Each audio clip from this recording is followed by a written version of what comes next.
High বন্ধুরা, কেমন আছো তোমরা সবাই? আশা করি ভালো আছো। আমিও খুব ভালো আছি। এখন বাজে দুপুর 1:30।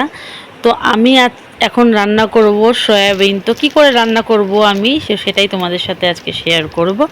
তো দেখো, এই যে আমি এখানে একটা আলু আগে থেকে কেটে ভাজা স্টার্ট করে দিয়েছি। তো আলুটা লাল লাল করে ভেজে নিচ্ছি।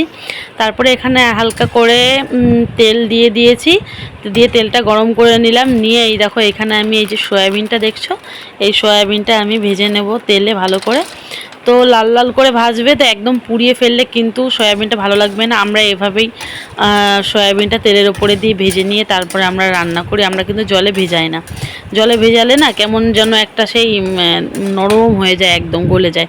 তো দেখানো, এখানে আমি ভালো করে ভেজে তুলে রেখেছি সয়াবিনের আলুটা। তারপরে কড়াইয়ে কিছুটা তেল দিয়ে দিলাম আবারও, দিয়ে হালকা করে নেড়ে চেড়ে নিয়ে তেলটা গরম হয়ে গেলেই আমি এখানে দিয়ে দিলাম একটা তেজপাতা ফোড়ন।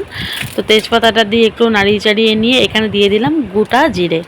তো গোটা জিরে দিয়ে দিলাম, দিয়ে এই যে আরেকটু নাড়িয়ে নিলাম, নাড়িয়ে নিয়ে ভালো করে ভেজে নিয়ে তো এখানে দিয়ে দিলাম আমি একটা পেঁয়াজ কুচি।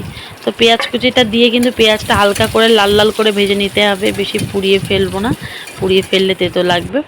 তো এখানে দেখো, আমি মিক্সিতে রসুন আর আদাটা দিয়ে দিয়েছি পেস্ট করার জন্যে। তো এখানে কিন্তু আমি লঙ্কা দিলাম না, লঙ্কাটা আমি পরে দেবো, যেহেতু গুঁড়ো লঙ্কা দেবো গুঁড়ো, তাই। তো এখানে দেখো, পেঁয়াজটা আমি লাল লাল করে ভেজে নিয়েছি।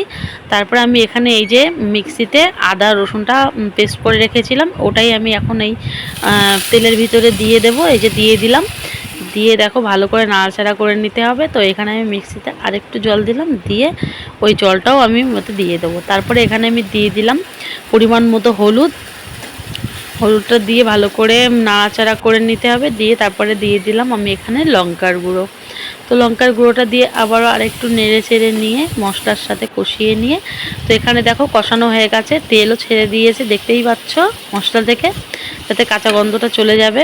তো এখানে এই যে আলু আর সয়াবিনটা ভেজে রেখেছিলাম সেটা দিয়ে দিলাম, দিয়ে এই যে আরেকটু নাড়াচাড়া করে নিলাম, ভালো করে নাড়াচাড়া করে কষিয়ে নিয়ে তো এখানে আমি কিন্তু আগে থেকে একটু জল দিয়ে দিলাম, যে হালকা করে যাতে আলু আর সয়াবিনটা গলে যায়। তো আমি এখানে ঢেকে দিলাম। দেখো 5 মিনিট পরে এই যে আমি ঢাকাটা তুলে নিলাম, নিয়ে আরেকটু ভালো করে কষিয়ে নিলাম নেড়ে চেড়ে নিয়ে। তো দেখো ভালো করে কষিয়ে নিতে হবে যাতে মশলার কাঁচা গন্ধটা চলে যায়। তারপরে এখানে আমি দিয়ে দিলাম পরিমাণ মতো জল। যেহেতু আমি এখানে বেশি জল দেব না, কারণ আমরা না সয়াবিনটা মাখো মাখো করেই ভালো লাগে, দেখবে বেশি ঝোল হয়ে গেলে না কেমন যেন একটা লাগে। তারপরে আবারও এই যে 5 মিনিটের জন্যে ঢাকনা দিয়ে দিচ্ছি। তারপরে 5 মিনিট পরে ঢাকনাটা তুলে দেবো, দিয়ে আমার সয়াবিনটা কিন্তু দেখো এখানে পুরোপুরি রেডি। তো আমি নামানোর আগে এই যে দেখছো গরম মশলা দিয়ে দিচ্ছি, কারণ আমার সয়াবিনটা হয়ে গেছে। এবার আমি নামিয়ে নেব।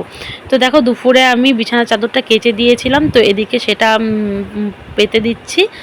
তো তারপরে দেখো দুপুরে খাবো ভাত, তার জন্য আমি ডিম ভাজাটা করে নিচ্ছি। আগে থেকে ডিম ভাজি না, কারণ ডিম ভাজলে না কেমন যেন ডিম ভাজাটা যেন কেমন নেতিয়ে যায়, তার জন্য আমি খাওয়ার সময় ভাজবো। তো দেখো এখানে আমি আমার জন্য ভাত বেড়ে নিয়েছি।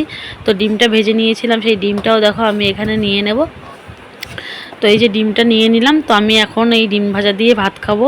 তো কেমন লাগলো তোমাদের?